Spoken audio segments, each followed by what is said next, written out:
तो insulin pump basically blood sugar sense करके खुद ही इंसुलिन रिलीज कर देगा बॉडी के अंदर और आपको ब्लड शुगर जी, चेक करने की और इंसुलिन इंजेक्शन लगाने की जरूरत नहीं है। जी, बिल्कुल, जी, उसमें मैनुअल बिल्कुल। ऑप्शन भी है, आप चाहें तो मैनुअल पे स्विच करके खुद एंटर कर दें, कि इतने कार्ब्स हैं और इतनी इंसुलिन का बोलस चलनी चाहिए और आप अगर चाहें तो उसको आप ऑटोमेटेड सिस्टम पे रहने दें। और ये और ये आप लोग पीडियाट्रिक एंडोक्रिनोलॉजिस्ट खुद इंसर्ट करते हैं या सर्जरी के थ्रू इंसर्ट किया जाता है? नहीं, नहीं, ये ईज़िली हो जाता है, यूजुअली जो कंपनीज़ हैं, वो खुद जब जो पेशेंट यूज़ कर रहे होते हैं, उनके लिए खुद ही लगाते हैं और उसको हम हमारी भी ट्रेनिंग्स होती हैं, हम अपने डॉक्टर्स को ट्रेन करते हैं, सीजीएम जैसे हम खुद भी कर लेते हैं इंसर्ट।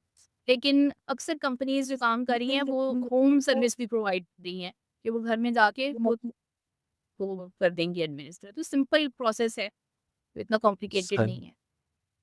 और ये मेजर सिटीज में अवेलेबल है या इट्स गेटिंग प्रीटी कॉमन के छोटे शहरों में भी मिल जाता है जी, इंसुलिन पंप? सीजीएम तो ईज़िली है यहाँ पे, पम्प्स अभी हम्म। बच्चों में इतने कॉमन नहीं है, लेकिन सीजीएम तो काफ़ी कॉमन है। और जो टाइप